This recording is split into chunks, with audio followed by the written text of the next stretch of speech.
Everything you have been told about generational differences is a cute story for marketing departments and motivational speakers. But there is something real happening in the brains of people born in the 1970s that has nothing to do with the nostalgia or cultural trends. There is a specific set of neural adaptations that this generation carries, adaptations forged in a unique window of human history that will never happen again.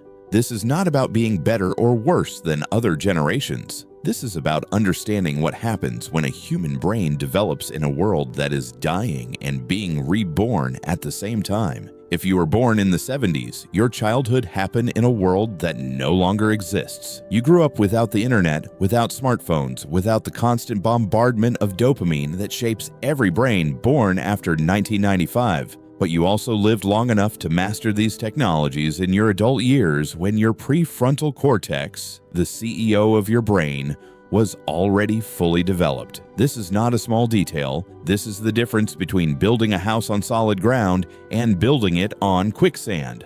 Robert Sapolsky, one of the most brilliant neuroscientists at Stanford, spent decades studying how environment shapes biology. His work on stress, on behavioral biology, on the interplay between nature and nurture gives us the framework to understand why the generation of the 70s carries a specific cognitive advantage. Not because they are special, but because they were caught in a biological experiment that evolution never planned for. They are the last generation to have analog childhoods and digital adulthoods. Their brains were shaped by deprivation and then flooded with abundance. This combination created something that neuroscience is only now beginning to understand, a level of neural flexibility that might be extinct in 50 years. Let me be brutally clear about something. I'm not here to sell you some romantic vision of the good old days. The 70s and 80s were not paradise. They were decades of economic chaos, Cold War paranoia, higher crime rates, less medical knowledge,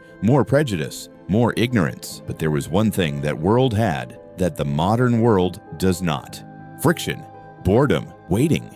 These were not bugs in the system. They were features, and they built something in the human brain that we are now losing at an alarming rate. Your brain, if you were born in the 70s, learned to generate its own dopamine. You had to create your own entertainment. You had to wait for things. You had to tolerate discomfort. You had to solve problems without Google. You had to navigate social complexity without the safety net of text messages and curated online personas. You had to be bored, deeply and existentially bored, and then figure out what to do with that boredom. This is not a small thing. This is the difference between a brain that can self-regulate and a brain that needs constant external stimulation just to feel normal. The prefrontal cortex, that part of your brain that sits right behind your forehead, is responsible for impulse control, long-term planning, emotional regulation, and executive function. It is the last part of the brain to fully develop, usually finishing around age 25. If you were born in the 70s, your prefrontal cortex developed in a low dopamine environment. You did not have infinite scroll. You did not have algorithmic feeds designed by the smartest engineers in Silicon Valley to hijack your attention. You did not have pornography available in 3 seconds. You did not have video games that release dopamine hits every 7 seconds. Your brain had to work harder to find pleasure, to find meaning, to find stimulation. And in that work, it built something powerful. It built resilience. Now let me show you what happens to a brain that grows up in a high dopamine environment. Dopamine is the molecule of wanting, of anticipation, of motivation. It is released not when you get the reward, but when you anticipate it. This is why slot machines are addictive. This is why social media is addictive. This is why modern life feels like an endless scroll toward nothing. Every notification, every like, every new piece of content is a small hit of dopamine. And when your brain is exposed to these hits constantly from childhood, something tragic happens. The dopamine receptors down-regulate. Your brain adapts to the flood by becoming less sensitive. Now you need more stimulation to feel normal. You need more intensity, more novelty, more speed. This is not a metaphor. This is not a theory. This is documented neurobiology.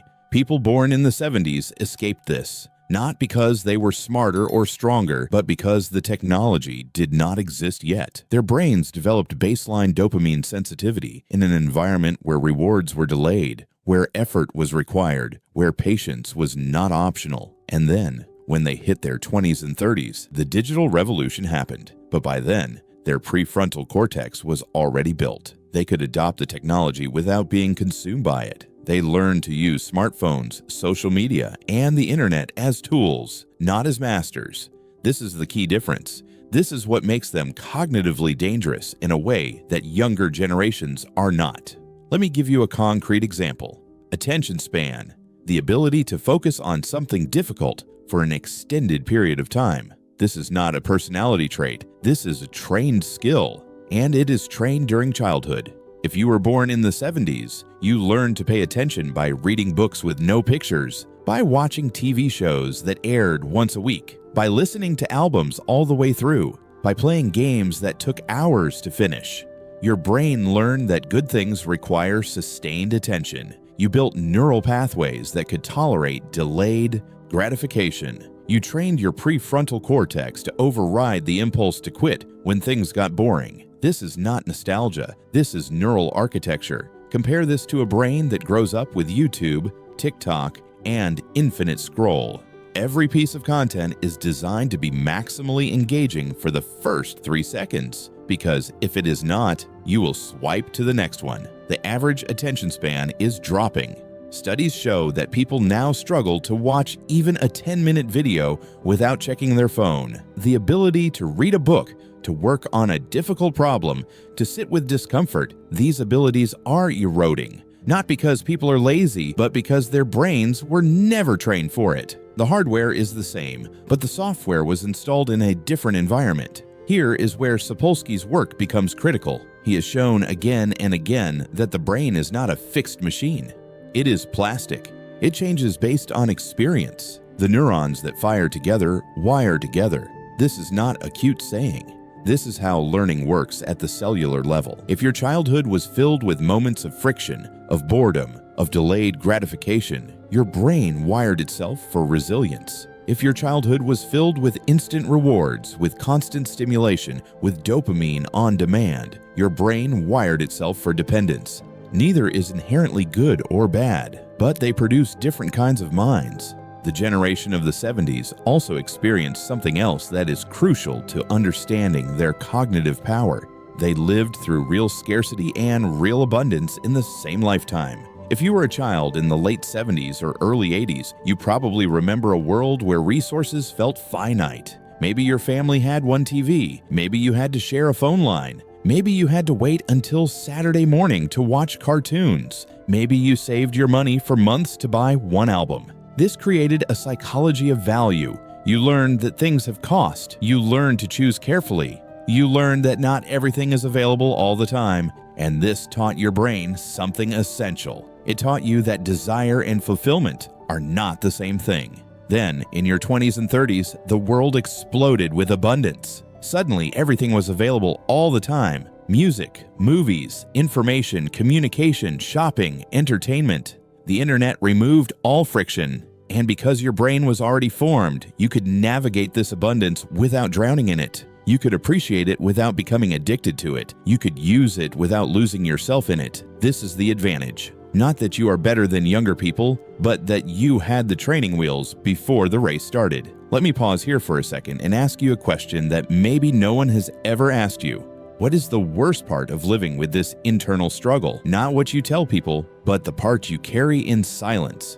I want you to know something. What you are feeling is more common than you imagine. Thousands of people are watching this video right now, carrying exactly the same weight. If you have the courage, leave a comment telling me what is the hardest part for you.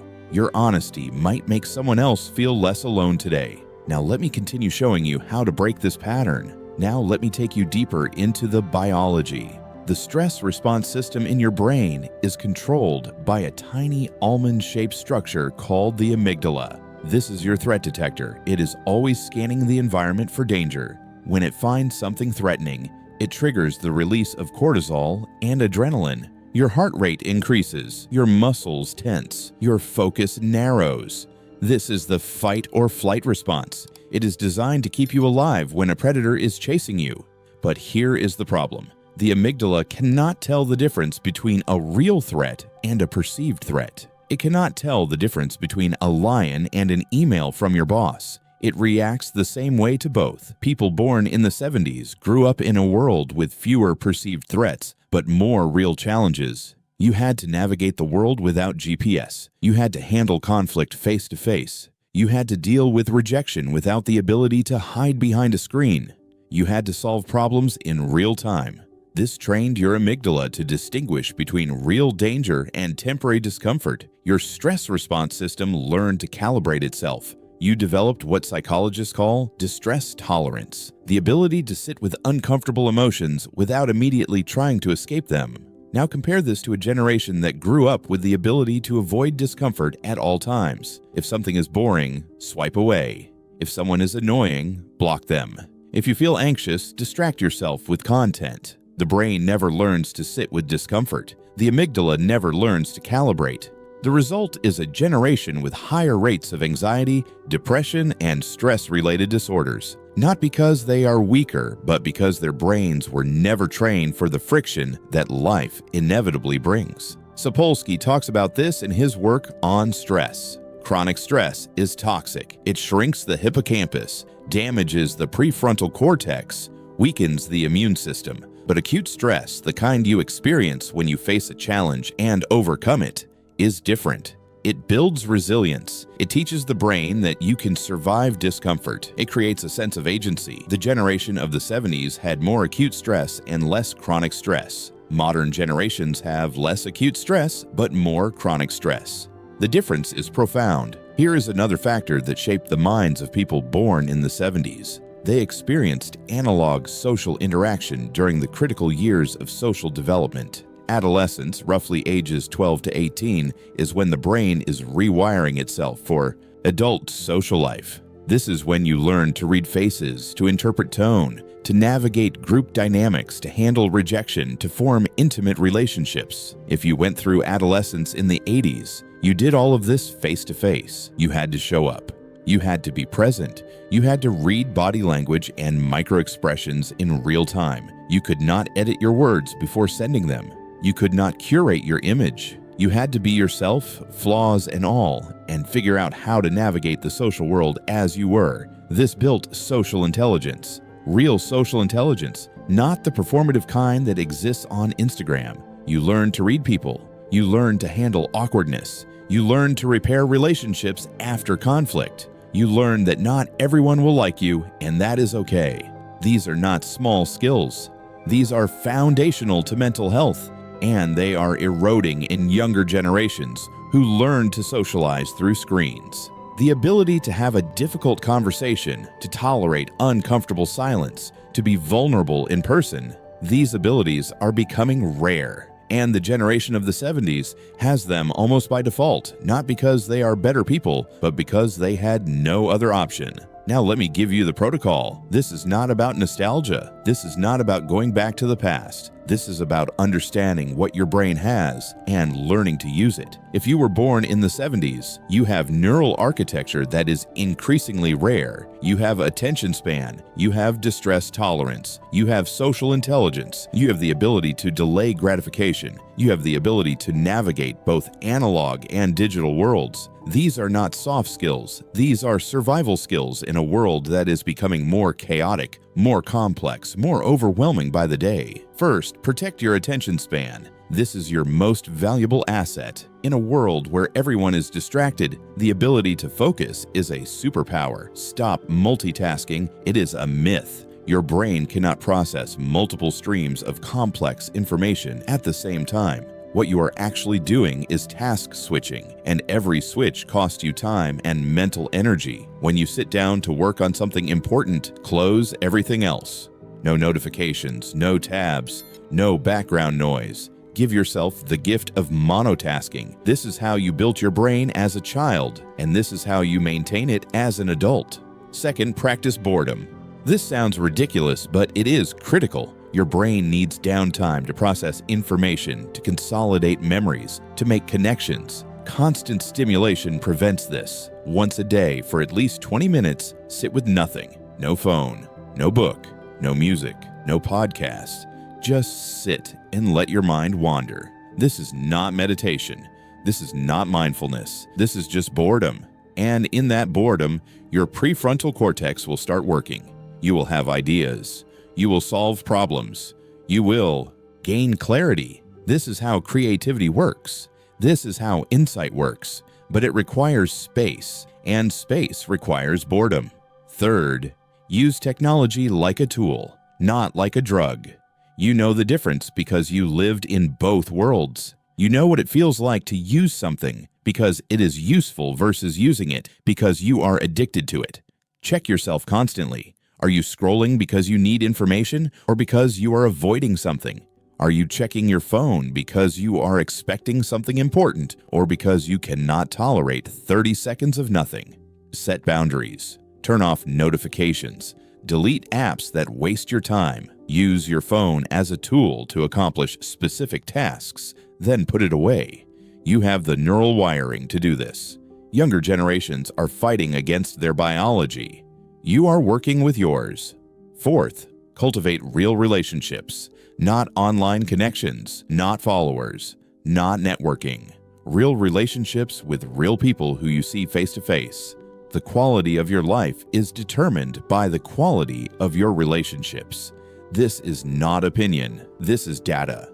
Sapolsky has written extensively about the role of social connection in health, happiness, and longevity. People with strong social ties live longer, have lower rates of disease, and report higher life satisfaction. But these ties require maintenance. They require showing up. They require being present. They require vulnerability. Use the social skills you developed in adolescence. Call people, visit people, have meals with people. Put the phone away and actually talk. This is what your brain was built for. Fifth, embrace delayed gratification. This is your secret weapon. In a world where everyone wants everything now, the ability to wait gives you a massive advantage.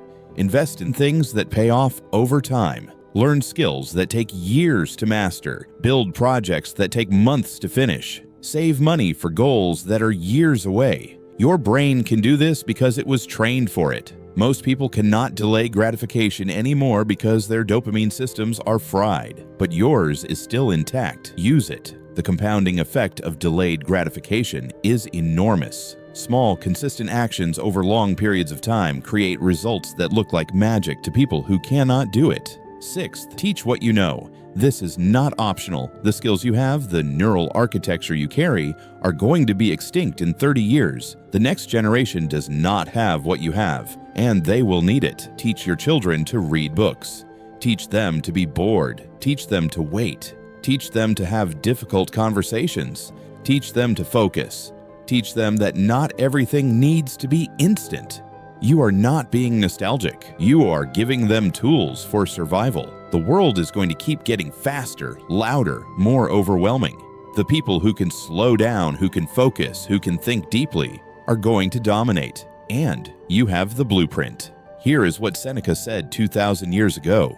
We suffer more often in imagination than in reality. This is still true. Most of the suffering in modern life is not from real threats. It is from perceived threats. It is from anxiety about the future, rumination about the past, comparison with others, fear of missing out.